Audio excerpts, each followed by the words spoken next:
Good morning. Good morning. How are you? I'm good.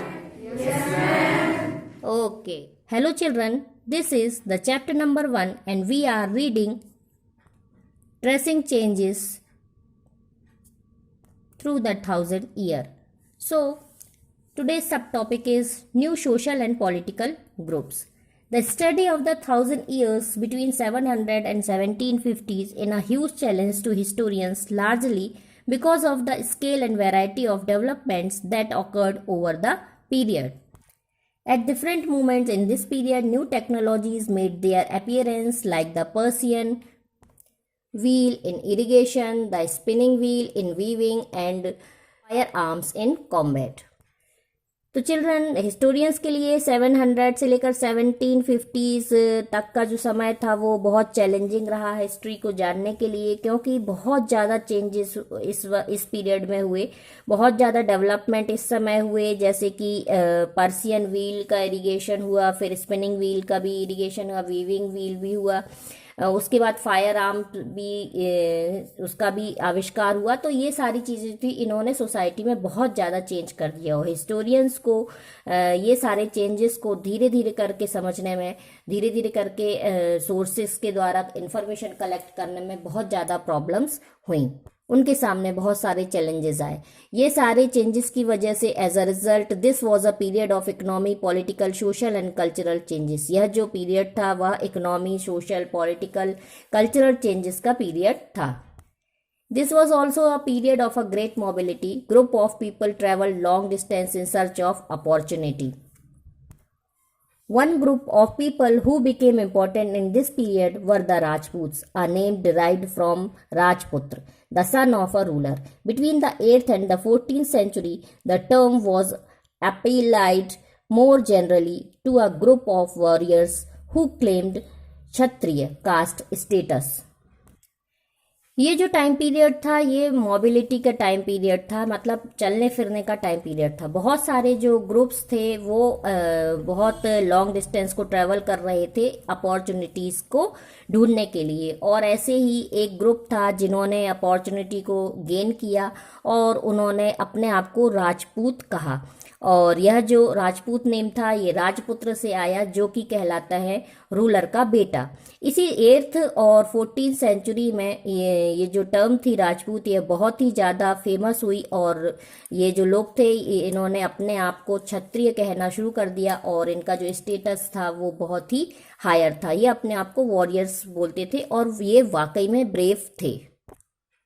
Not just rulers and chiefsmen, but also soldiers and commanders who served in the armies of different monarchs are all over the subcontinent. A chivalric code of conduct, extreme valor, and a great sense of loyalty were the qualities attributed to Rajput by their poets and bards.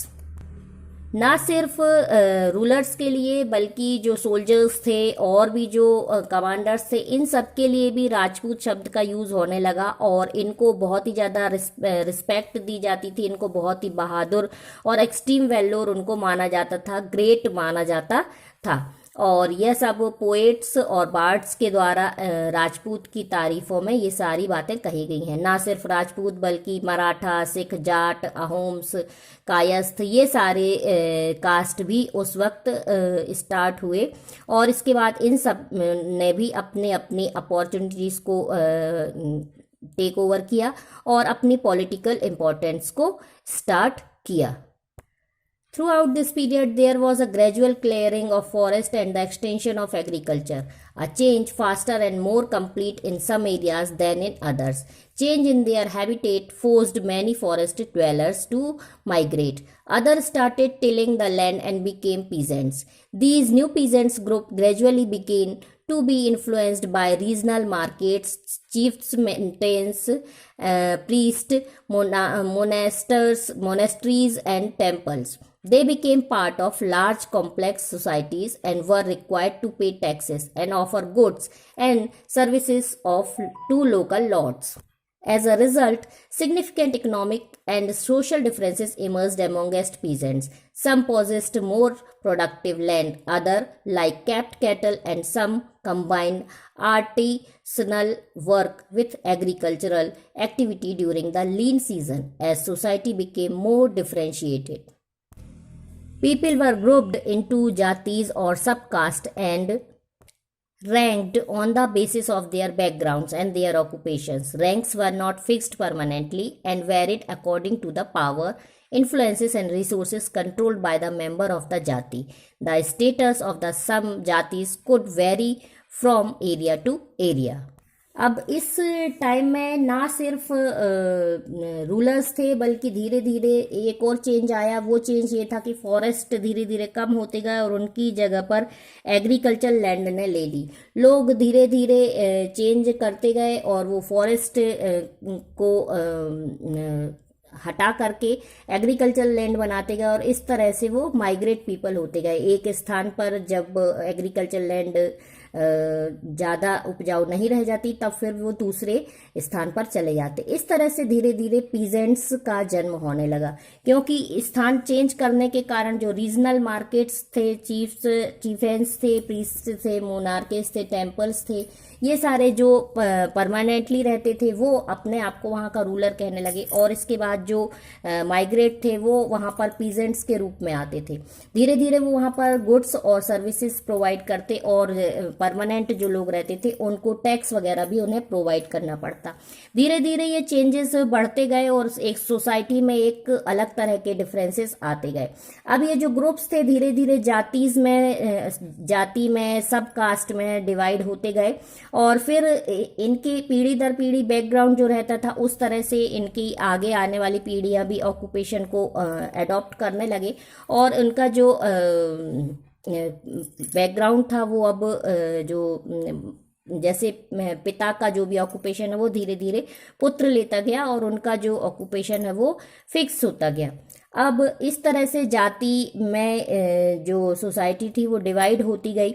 अब जो status थे वो same जाति के लोग अपनाने लगे, सबके अपने अपने कल्चर होने लगे, सबके अपने अपने सिस्टम होने लगे और वो एरिया टू एरिया जो थे वो अपने आप को शो करने लगे कि हम इस जाति के हैं और इस एरिया के हैं। Jatis framed their own rules and regulations to manage the conduct of their members. अब जो जातीज थे वो अपने ही रूल्स और रेगुलेशन बनाते थे अपने मेंबर्स के लिए and these regulations were enforced by an assembly of elders. और ये जो रूल्स थे ये जो एल्डर्स थे उनके द्वारा असेंबल किए जाते और फॉलो करवाए जाते थे। Jatis were also required to follow the rules of their villages. Jatis को अपने विलेजेस के रूल्स भी मानने पड़ते थे। In the next video children we will read about the region and empire.